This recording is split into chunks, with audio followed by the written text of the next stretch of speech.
Assalamualaikum warahmatullahi wabarakatuh. Selamat berjumpa kembali para mahasiswa Pendidikan Tari Universitas Negeri Jakarta.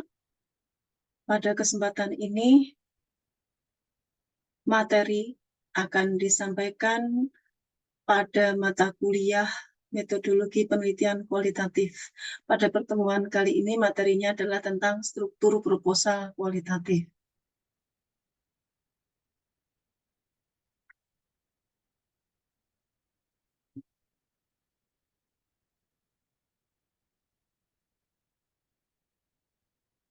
Nah, ada beberapa pertimbangan penggunaan pendekatan kualitatif. Yang pertama adalah bila masalah penelitian belum jelas, masih remang-remang, atau mungkin malah masih gelap. Itu artinya penelitian ini bersifat untuk menelusuri data-data yang ada di lapangan. Berikutnya, pendekatan kualitatif diperlukan ketika peneliti ingin memahami makna di balik data yang tampak. Jadi, penelitian kualitatif itu terkait dengan pencarian makna terhadap fenomena. Berikutnya, penelitian kualitatif juga diperlukan untuk dipilih bila peneliti ingin memahami interaksi sosial. Kemudian, berikutnya adalah untuk memastikan kebenaran data. Nah, yang terakhir, bila ingin meneliti tentang sejarah atau perkembangan. Selanjutnya, tujuan penelitian kualitatif yang pertama adalah mendeskripsikan suatu proses kegiatan pendidikan. Dalam hal ini, kita penelitian pendidikan berdasarkan apa yang terjadi di lapangan sebagai bahan kajian lebih lanjut untuk menemukan kekurangan dan kelemahan pendidikan sehingga dapat ditentukan upaya penyempurnaannya. Lalu, yang kedua, menganalisis dan menafsirkan suatu fakta, gejala, atau peristiwa pendidikan. Tentu saja ini adalah pendidikan tari yang terjadi di lapangan, sebagaimana adanya dalam konteks ruang dan waktu, serta situasi lingkungan pendidikan tari secara alami. Nah, ini adalah struktur proposal penelitian kualitatif. Ya. Yang pertama adalah judul. Judul itu berisi dua variabel. Ya. Yang pertama adalah objek yang akan digaji atau dianalisis, dan kemudian analisis atau teori atau konsep yang digunakan. Ya, objek tentang yang akan dikaji, karena kita prodi pendidikan tari, maka objeknya harus tentang tari atau persoalan yang dikaji di dalam pendidikan tari. Ini disebut dengan objek materia. Sedangkan analisis teori atau konsep yang digunakan ini adalah objek formal. Berikutnya adalah bab 1, itu pendahuluan. Ya. Pendahuluan berisi latar belakang. Di dalamnya itu menjelaskan tentang fokus penelitian, alasan ketertarikan peneliti terhadap materi yang diteliti, serta aspek penting penelitian. Berikutnya, rumusan masalah. Rumusan masalah itu terdiri dari yang pertama masalah utama. Masalah utama berisi persoalan pokok yang akan dipecahkan, kemudian dibantu dengan pertanyaan penelitian. Itu isinya adalah rumusan pertanyaan yang mendukung untuk menemukan jawaban atas masalah utama. Berikutnya adalah tujuan penelitian. Itu berisi target atau sasaran yang ingin dicapai dengan diadakannya penelitian tersebut. Jadi tujuan itu akan tercapai jika penelitian selesai dilakukan. Jadi kapan mencari tujuan proses selama proses penelitian itu, gitu ya. Nah, kemudian manfaat itu kontribusi yang bisa diberikan oleh peneliti kepada pihak lain bila penelitian tersebut bisa diselesaikan. Jadi dengan dihasilkannya laporan penelitian itu bermanfaat untuk siapa, maka kemudian di dalam manfaat ini harus disebut siapa penerima manfaat itu. Bisa kalangan akademisi, bisa dalam kepentingan praktis, bisa pengambil kebijakan, dalam hari ini adalah pemerintah, institusi yang terkait, dan seterusnya. Bab 2 berisi teori dan konsep. Ya, jadi kalau bab 1 itu pendahuluan, bab 2 itu teori dan konsep. Isinya adalah yang pertama teori, yang kedua adalah konsep. Apa itu teori dan konsep? Nanti kita akan diskusikan. Lalu berikutnya adalah penelitian yang relevan. Penelitian yang relevan dengan judul yang diambil, itu maksudnya ya. Kemudian yang terakhir adalah kerangka pemikiran. Kerangka pemikiran ini adalah proses atau logika berpikir dari awal sampai dengan diselesaikannya penelitian itu dengan kerangka yang seperti apa. Tentu mengaitkan ada antara ini, objek materia dan objek forma ini dengan teori-teori yang dipakai. Gitu ya. Nah, yang terakhir adalah metode penelitian. Ini yang harus ditulis di dalam struktur penelitian proposal kualitatif. Ya. Ini adalah contoh judul dan rumusan masalah. Misalnya dari skripsi terakhir itu ada judul Nilai Moral Tari Kembang Lambang Sari bagi Masyarakat Betawi menurut perspektif Hans Georg Gadamer. Di sini tari kembang lambang sari atau tari kembang lambang sari bagi masyarakat Betawi ini adalah objek materianya, ya, objek materia yang akan diteliti. Kemudian nilai moral menurut perspektif Hans Georg Gadamer ini adalah objek formanya. Jadi tari kembang lambang sari objek materinya diteliti menggunakan diteliti persoalan nilai moralnya menggunakan teorinya Hans Georg Gadamer, itu maksudnya. Ya. Kemudian rumusan masalahnya adalah mengapa nilai moral tari kembang lambang sari bagi masyarakat Betawi perlu dikaji menggunakan perspektif Hans Georg Gadamer. Ini rumusan masalahnya. Ya. Jadi rumusan masalah biasanya menggunakan kata mengapa. Pertanyaan penelitiannya adalah yang bisa mengurai dari masalah utama ini.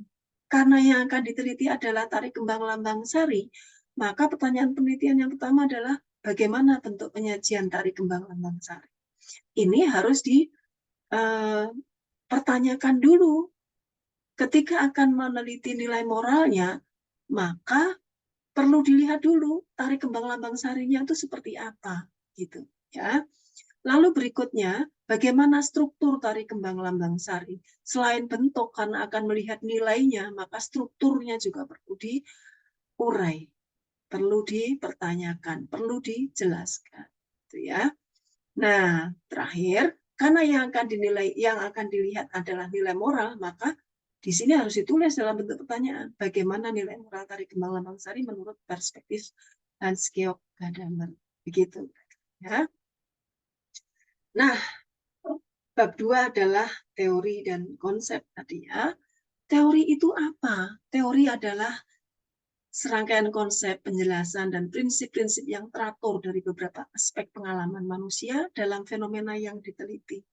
Jadi di dalam teori itu ada konsep-konsep, penjelasan-penjelasan, prinsip-prinsip dari fenomena, gitu ya. Jadi dari fakta, realita, kemudian ada diabstraksi ke dalam satu konsep-konsep tertentu, penjelasan-penjelasan tertentu, rangkaian dari itu adalah teori, gitu ya.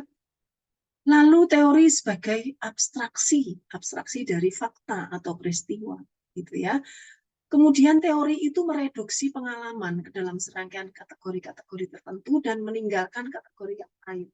Kategori ini bisa berupa pola, hubungan, atau variabel. Lalu, teori juga bisa berfungsi sebagai konstruksi. Ya, sebagai konstruksi, teori itu menyusun rangkaian dari fakta, kemudian diangkat ke dalam konsep. Jadi di situ adalah menyusun satu rangkaian konsep tertentu, jadilah sebuah teori. Lalu teori adalah hasil konstruksi manusia untuk menjelaskan sesuatu yang terjadi di dunia. Apa yang bisa dijelaskan ketika ada peristiwa?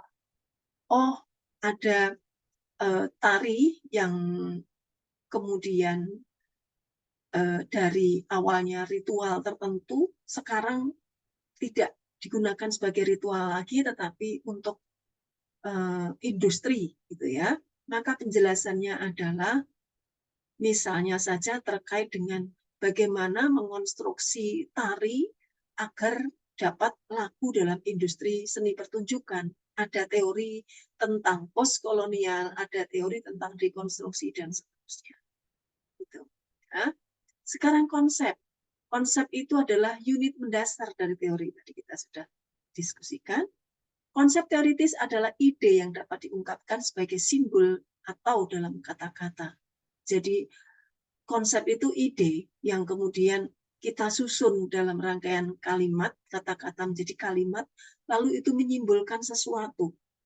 Misalnya kita punya konsep tentang tari tradisi, lalu kita terangkan tari tradisi itu apa. Penjelasan, ungkapan dalam kata-kata tentang tari tradisi itulah yang kemudian menjadi konsep teoritis. Definisi lain, konsep diartikan sebagai gagasan yang dipikirkan dalam-dalam, didefinisikan dengan cermat dan menjadi eksplisit dalam satu teori. Gagasan, ya, gagasan tentang satu penjelasan tertentu, fakta atau fenomena tertentu. Ya. Konsep terdiri dari dua bagian, antara lain simbol kata, istilah, atau karakter. Misalnya ingin menjelaskan tari tradisi, apa yang masuk dalam pilihan kata untuk menjelaskan tradisi. Gitu ya. Definisi makna atau penjelasan dari simbol tersebut tentang tari tradisi, tari kontemporer, seterusnya. Ya. Nah, sekarang berikutnya adalah metode penelitian. Bagian yang terakhir adalah metode penelitian. Metode penelitian itu apa isinya? Ada 7 poin. Ada desain penelitian, setting penelitian, sumber data, teknik pengumpulan data, teknik analisis data, teknik kalibrasi dan keabsahan data, serta sistematika penulisan laporan penelitian. Ya, setting ada 3, sumber data ada 4, teknik pengumpulan data ada 4, gitu ya. Kalau kita lihat dari sini, sumber data ini terkait dengan teknik pengumpulan. Jadi ketika narasumber, sumber datanya, maka cara mengumpulkan datanya wawancara. Sumber datanya objek, cara mengumpulkannya diamati atau pengamatan. Pustaka dengan studi pustaka, dokumen dengan studi dokumen. Kita lihat satu persatu. Yang pertama adalah desain penelitian. Apa yang mesti dituliskan dalam desain penelitian? Itu adalah metode yang digunakan. Apakah studi kasus, naturalistik, etnografi, eksentrisik, atau yang lain. Nah, itu deskripsikan secara singkat apa yang digunakan itu.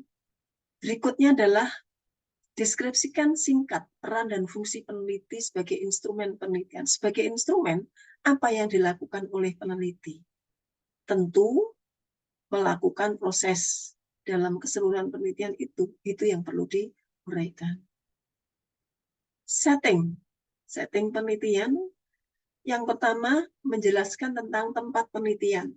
Yang harus dituliskan adalah deskripsikan lokasi dan alasan pemilihan lokasi penelitian. Lokasinya ada di mana, mengapa memilih lokasi itu. Tentu terkait dengan materi, jadi secara logika empiris, logika akademis, pemilihan lokasi itu bukan karena dekat dengan rumah, bukan karena lokasi itu miliknya, dan seterusnya, tetapi tentu yang bisa dipertanggungjawabkan secara logis akademik, gitu ya. Berikutnya adalah waktu penelitian. Waktu penelitian itu menuliskan tentang waktu, deskripsikan waktu, bulan, jumlah hari, jam, kepentingan, dan alasan pemilihan waktu penelitian. Misalnya memilih bulan Agustus. Mengapa bulan Agustus? Berapa hari di bulan Agustus? Jam berapa ada di lokasi? Untuk kepentingan apa di situ? Misalnya Agustus karena pada bulan Agustus ada upacara peringatan Hari Kemerdekaan. Pada saat upacara Hari Kemerdekaan ditampilkan tarian tersebut misalnya. Jadi ini terkait secara metodologis pemilihan itu. Bukan karena saya pulang kampung, pas kebetulan pulang kampung, bukan itu. Gitu ya. Lalu jumlah hari, misalnya 1 bulan, 1 tahun gitu ya, dari Januari sampai Desember, apakah sepenuhnya berada di lokasi atau kapan? Maka harus disebut jumlah hari, jam, dan kepentingan. Gitu ya. Yang terakhir adalah unit analisis. Unit analisis ini mendeskripsikan apa yang akan diteliti dan alasan pemilihan unit analisis. Alasan pemilihan unit analisis, ya. Apa yang diteliti? Yang unit analisisnya apa? Ya objek materialnya tadi. Mengapa memilih unit analisis itu?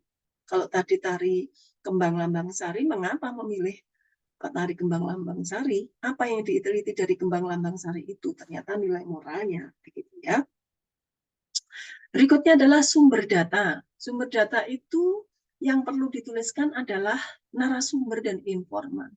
Narasumber itu orang yang paling mengetahui objek yang akan diteliti. Informan adalah orang yang memberi informasi mengenai objek yang diteliti. Narasumber itu orang yang paling mengetahui. Jadi kalau ingin meneliti tari kembang lambang sari, yang paling mengetahui tari kembang lambang sari siapa? Itu baru narasumber. Mungkin penciptanya, mungkin penerusnya, penarinya, itu bisa jadi narasumber. Tetapi informan, siapapun yang memberi informasi, bahkan tukang ojek, tukang jual gado-gado di rumahnya narasumber, itu bisa jadi informan. Ketika akan meneliti, datang ke rumah narasumber, berhenti dulu di seberang jalan, ketemu dengan tetangganya bisa jadi objek yang kedua adalah objek penelitian. Materi, persoalan, dan sasaran yang akan diteliti. Tariannya, proses latihannya, prosesi pertunjukan, itu adalah materi, persoalan, atau sasaran yang akan diteliti yang menjadi objek. Ketiga adalah pustaka, referensi dan bahan tertulis yang akan dikaji untuk memperoleh data penelitian. Referensi dan bahan tertulis bisa jadi buku online, artikel, jurnal online, jurnal cetak, buku online, buku cetak, atau bahan-bahan tertulis yang lain. Lalu dokumen, benda-benda fisik, naskah, catatan harian, surat keputusan, foto, poster, sertifikat, piagam, patung, lukisan, dan sebagainya yang dikaji untuk memperoleh data penelitian. Ini harus dipisahkan foto dan video. Ya, foto yang diperoleh ketika merekam objek penelitian dilakukan oleh peneliti, kemudian merekam dalam bentuk foto ataupun video, itu adalah alat bantu pengamatan. Tetapi foto bisa menjadi dokumen ketika peneliti datang ke lokasi lalu mendapatkan foto yang sudah jadi, mendapatkan video yang sudah ada. Jadi foto atau video yang didapat melalui datang langsung ke lokasi ataupun mendapatkan dari media virtual itu menjadi dokumen foto yang sudah ada, tetapi yang diproduksi oleh peneliti adalah alat bantu pengamatan. Gitu ya. Berikutnya adalah teknik pengumpulan data. Yang pertama wawancara. Yang harus dituliskan di dalam proposal adalah yang pertama siapa yang diwawancara. Siapa itu terkait dengan posisi di dalam penelitian itu. Yang pasti adalah narasumber dan informan. Misalnya meneliti tentang tari kembang lambang sari tadi, yang diteliti adalah narasumbernya adalah misalnya pencipta tari kembang lambang sari, penari tari kembang lambang sari, kemudian pemusik, kemudian tokoh masyarakat gitu ya. Jadi sebutkan posisi informan atau narasumbernya ya. Karena ini masih proposal, bisa jadi belum tahu namanya ya. Jadi posisinya di dalam penelitian ini saja. Gitu ya. Kalau sudah tahu namanya boleh disebut, tetapi nama juga selaku apa? Misalnya Nursila selaku apa? Pencipta tari, pengamat tari, gitu ya. Posisi di dalam penelitian ini.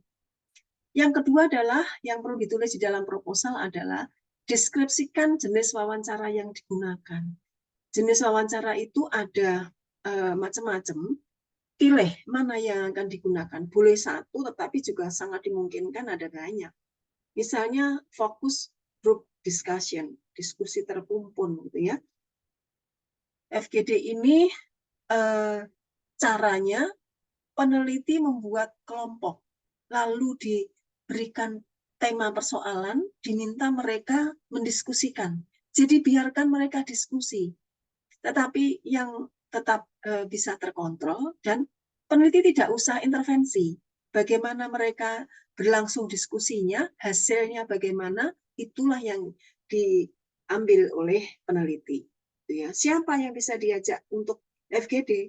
Ya kelompok-kelompok, misalnya para penari di Sanggar itu, Karang Taruna, atau mungkin ibu-ibu orang tua penari misalnya, orang tua dari siswa sanggar misalnya. Itu bisa kita lakukan FGD, Focus Group Discussion. Lalu berikutnya adalah wawancara tertutup dan terbuka.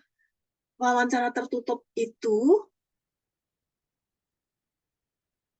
informannya atau narasumbernya tidak tahu bahwa dia sedang diwawancara. Jadi menyembunyikan maksud atau tujuan mengajak berbicara itu, dialog itu tidak diinformasikan bahwa ini sedang wawancara, tapi ngobrol aja, ternyata informasinya dipakai, itu tertutup. Terbuka, secara terbuka disampaikan, mohon izin saya ingin wawancara mengenai perkembangan tari di sanggar yang Bapak atau Ibu miliki.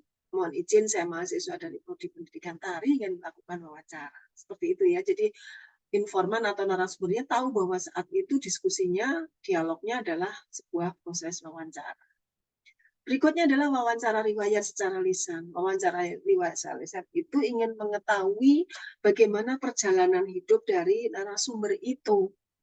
Nah, itu perlu dengan wawancara yang mendalam supaya memperoleh informasi yang paling penting, paling rahasia, paling berharga bagi narasumber. Gitu ya. Ini tentu perlu kedekatan supaya bisa melakukan wawancara riwayat secara lisan atau in-depth interview. Berikutnya adalah wawancara terstruktur dan tidak terstruktur. Wawancara terstruktur itu dicatat, ditulis, didata, didaftar, pertanyaannya apa saja. Bisa jadi daftar pertanyaan itu diserahkan dulu kepada narasumbernya. Siapa yang harus diperlakukan seperti ini? Misalnya saja pejabat. Bupati, kita akan meneliti bagaimana kebijakan bupati dalam mengelola tari tradisi gitu ya. Lalu kita sudah mendapatkan surat izin, kita lampirkan mungkin juga penggalan proposal, lalu daftar pertanyaan. Biasanya diberikan kepada protokoler bupati gitu ya. Nah, setelah waktu yang ditentukan disepakati baru berlangsung wawancara sehingga bupati sebagai narasumber tadi membalas atau menjawab pertanyaan minimal ada panduan dari pedoman penelitian itu gitu ya. Nah, ini kenapa begitu? Karena dikhawatirkan nanti pertanyaannya keluar dari jalur atau narasumbernya belum siap, tidak memiliki data dan seterusnya ya. Sedangkan wawancara tidak terstruktur itu bisa sambil ngopi, bisa jajak sambil duduk-duduk, bisa sambil yang ngobrol apa saja, lalu itu sekalian dengan penelitian gitu ya. Mungkin sudah terjalin hubungan yang akrab gitu ya, sehingga keseharian itu ngobrol sudah proses mengumpulkan data. Ini adalah teknik pengumpulan data wawancara. Lalu dari ketiga ini, dari kedua poin ini, apa informasi yang ingin diperoleh? Nah, kalau yang ingin diwawancara banyak, ya masing-masing tentu berbeda mewawancari satu dengan yang lain. Informasi yang ingin diperoleh kepada pencipta tari dengan penari kan beda yang ingin ditanyakan.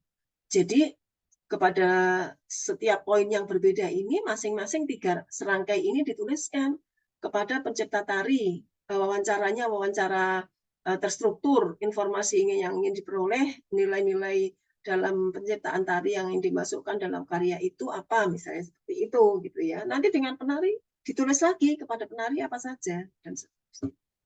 Gitu ya. Yang kedua adalah teknik pengumpulan data pengamatan. Pengamatan ini apa yang harus dituliskan?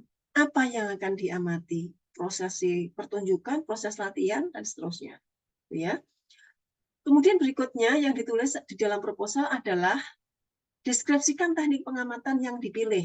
Ya, pengamatan itu juga ada beragam. Yang pertama adalah berperan serta dalam penelitian kualitatif. Ada pengamat penuh. Berperan serta itu ikut terlibat dalam aktivitas yang dilakukan oleh narasumber atau informan. Misalnya dalam tari ya ikut menari, ikut melatih, ikut membantu memakaikan kostum, ikut prosesi dan seterusnya. Sedangkan pengamat penuh, dia tidak terlibat sama sekali, full hanya mengamati. Gitu. Kapan harus berperan serta dan kapan harus pengamat penuh? Ketika meneliti tentang tarian dan kalian terkait dengan persoalan itu, bisa ikut berperan serta. Tetapi ada penelitian yang justru tidak boleh terlibat gitu. Misalnya apa? Misalnya penelitian tentang pelaku prostitusi gitu ya, maling, narkoba gitu, kan tidak harus ikut gitu ya. Ini sebetulnya yang paling ekstrim itu kalau di dalam eksak ya, bidang eksak. Pengamatan di laboratorium ketika sedang penelitian tentang kimia. Penelitian tentang kimia, lalu ada gelas-gelas reaksi gitu ya. Senyawa kimia A dan B kalau dicampur maka akan mengakibatkan struktur tulang jadi hancur gitu ya. Oh coba deh kalau gitu masukkan jarinya ke dalam, kan ya fatal akibatnya, nggak harus seperti itu gitu. Makanya harus pengamatan. Atau tadi penelitian tentang pencopet, maling, kemudian pelaku prostitusi, narkoba kan nggak harus ikut gitu ya. Nah di sini apa yang harus dituliskan? Informasi yang ingin diperoleh. Jadi masing-masing apa yang diamati, kalau yang akan diamati banyak, ya tuliskan yang diamati. Pertama proses latihan, teknik pengamatannya berperan serta karena ikut latihan. Kemudian informasinya adalah ingin mengetahui tentang teknik gerak tari, saya seperti itu, gitu ya. Sebanyak apa yang diamati, sebanyak itu pula yang dituliskan dalam satu rangkaian 3 poin ini, gitu ya. Lalu berikutnya adalah teknik pengumpulan data melalui studi pustaka. Di sini deskripsikan jenis pustaka yang digunakan, lalu informasi yang ingin diperoleh. Jenis itu bukan judul ya, tetapi jenis itu misalnya jenis pustaka kebudayaan atau teori tari atau teknik gerak tari gitu ya. Lalu informasi yang ingin diperoleh apa? Kalau tentang teori kebudayaan untuk menelusuri teori yang digunakan dalam penelitian ini, gitu misalnya ya. Berikutnya adalah studi dokumen. Yang harus dituliskan adalah jenis dokumen yang digunakan tadi di awal tadi kan ada jenis-jenis dokumen itu apa. Lalu informasi apa yang ingin diperoleh dengan membaca atau mengkaji atau meneliti dokumen tersebut. Ya. Teknik analisis data. Ini ada 2 kelompok sebetulnya dalam penelitian kualitatif ini. Ada paradigma yang digunakan oleh Glaser and Strauss dan Vetterman. Kalau Glaser and Strauss itu paradigmanya adalah positivistik. Jadi data itu direduksi, reduksi itu adalah dipilih yang sesuai dipakai, yang tidak sesuai dibuang. Lalu dari data yang sudah dikelompokkan, yang sudah dipilih tadi, kemudian dikategorisasi, dikelompok-kelompokkan, baru kemudian disintesisasi. Disintesisasi itu dinarasikan disatukan dari pengelompokan-pengelompokan itu. Nah, sedangkan Vetterman dalam etnografi step by step itu menjelaskan bahwa analisis data itu dimulai dari proses coding, kemudian memoing, kategorisasi, klasifikasi, dan narasi. Jadi seluruh data itu dimasukkan lalu di-coding. Jadi bukan direduksi, tapi ditandai. Coding itu dibuat kode-kode, tanda-tanda misalnya wawancara dengan orang pertama, wawancaranya pertama kali, maka codingnya W1.1. Informasi yang pertama W1.1.1, yang kedua W1.2, gitu misalnya. Gitu ya. Nah, berikutnya memoing dari data yang sudah dikasih tanda-tanda tadi diberi catatan. Ini kira-kira data terkait dengan apa ya? Karena dalam penelitian kualitatif itu kan fenomenanya konstruktivistik, jadi dari data. Dari data yang kita punya baru kemudian dibuat coding-coding. Jadi tidak ada yang dibuang. Karena ketika kita datang ke lapangan mengamati dengan orang yang sudah kita tentukan, maka kita perlu menyusun data yang kita temukan. Jadi bukan memilih, tetapi pemilihan itu berdasarkan proses yang kita dapatkan di lapangan. Baru kemudian dikategorisasi dari coding-coding ini, lalu dikelompok-kelompokkan, diberi penamaan kategorinya apa, ada dapat berapa macam coding, lalu yang satu jenis dimasukkan jadi satu kotak, satu jenis masukkan kotak, satu jenis masukkan kotak. Ini kategorisasi. Dari kategorisasi ini baru dibuat klasifikasi. Di kotak-kotak ini kemudian diberi penamaan. Kalau kita punya 5 macam data, jadikan satu kotak, maka nama kotak ini apa? Gitu. Misalnya kita dapat data tentang teknik gerak tangan, teknik gerak kaki, penggunaan energi, ekspresi, kemudian apalagi penyesuaian musik. Oh, ternyata ini elemen pokok tari. Maka klasifikasi itu penamaan dari kelompok yang sama ini. Gitu ya, ada berapa macam penamaan-penamaan. Baru kemudian nanti dinarasikan jadi satu bentuk laporan. Gitu ya. Berikutnya adalah teknik pemeriksaan keabsahan data. Ya. Teknik pemeriksaan keabsahan data itu ada banyak. Yang pertama adalah perpanjangan keikutsertaan. Jadi ke dalam proses penelitian ketika sudah mengumpulkan data lalu dicoba dianalisis, oh ternyata ada data yang kita belum dapatkan. Oh, datang lagi. Ya, mengamati lagi, maka ini perpanjangan keikutsertaan. Ya. Ketekunan pengamatan. Oh, tadi melihat dia begini. Tapi begini apa enggak ya? Dicermati lagi, poin yang tadi kita pertanyakan dicermati lagi. Itu ketekunan pengamatan. Ya, benar enggak yang kita sudah tuliskan ini, gitu ya. Jadi diperiksa data yang sudah kita peroleh melalui ketekunan pengamatan. Berikutnya adalah triangulasi. Triangulasi itu cross check. Ya, sering kemudian kalau bahasa yang mudah dipahami di infotainment itu check and recheck gitu ya. Mencek apakah data itu benar, lalu kemudian di-cross dengan sumber, dengan metode, dengan teori yang berbeda. Sumber tadi kan ada 4. Dari apa yang diperoleh dari orang, di-cross-check dengan apa yang dilihat melalui pengamatan. Di-cross-check dengan apa yang dibaca dari buku. Di-cross-check dengan dokumen yang berbeda gitu ya. Dokumennya dokumen apa? Foto, dicek dengan dokumen video, dicek dengan dokumen misalnya prasasti dan seterusnya. Triangulasi metode dari wawancara kemudian diamati. Wawancara tadi orangnya ngomong begini gitu ya. Tarian ini sebetulnya nggak sulit gitu ya. Terus dilakukan pengamatan. Mungkin dengan ikut menari pengamatan berperan serta, waduh enggak benar ini sulit sekali. Dibilang tidak sulit karena sudah bisa menari, bagi yang belum bisa tentu sangat sulit, dan ini tingkat kesulitannya berbeda dengan yang lain. Jadi ada triangulasi di sini ya, dari wawancara ke pengamatan, dari wawancara ke pustaka. Kalau orangnya mengatakan tarian ini sebetulnya tidak ada duanya, coba cari di pustaka, coba cari dari dokumen. Apakah benar hanya itu saja atau sebetulnya rumpun dari genre yang lebih besar lagi gitu ya. Lalu yang ketiga adalah triangulasi teori. Dari teori tadi Hans-Georg Gadamer dengan teori yang lain gitu ya. Tetapi kalau untuk triangulasi teori biasanya untuk studi lanjut setelah S1, meskipun S1 juga boleh.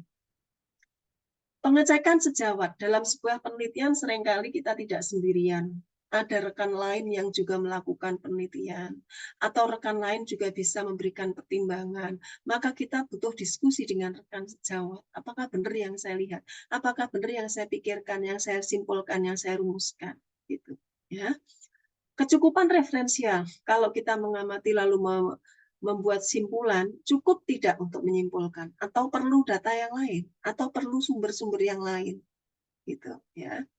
Kajian kasus negatif, kajian kasus negatif itu kalau misalnya tari kembang lambang sari itu punya nilai, kalau dilihat dari perspektifnya Hans-Georg Gadamer, melihatnya dari Hans-Georg Gadamer punya nilai-nilai tertentu.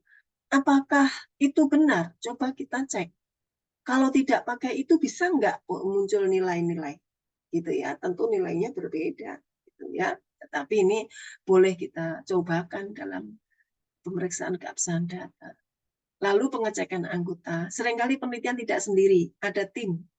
Maka ketika ada keraguan, tadi saya melihat kok dia mendaknya segini. Coba kalau yang kamu lihat tadi gimana? Bener nggak segini? Tadi itu ritualnya pakai perangkat ini, pakai persembahan atau sesajen ini. Kamu tadi lihat nggak sesajen ini? Saya begitu, itu pengecekan anggota. Nah, saya kira itu yang perlu kita diskusikan hari ini. Jenis-jenis penelitian kualitatif kita sudah terangkan minggu yang lalu, bisa etnografi, otoetnografi atau etnografi, kemudian metode fenomenologi, studi kasus, biografi atau autobiografi, dan metode grounded research. Ya, saya kira itu yang perlu kita diskusikan hari ini. Silakan bila ada yang ingin ditanyakan, bisa disampaikan di Google Classroom atau di WhatsApp group. Silakan didiskusikan di sana, ditanyakan. Ini juga diupload di dalam YouTube, jadi silakan berikan komentar atau pertanyaan pada kolom komentar di bawah. Terima kasih. Wassalamualaikum warahmatullahi wabarakatuh.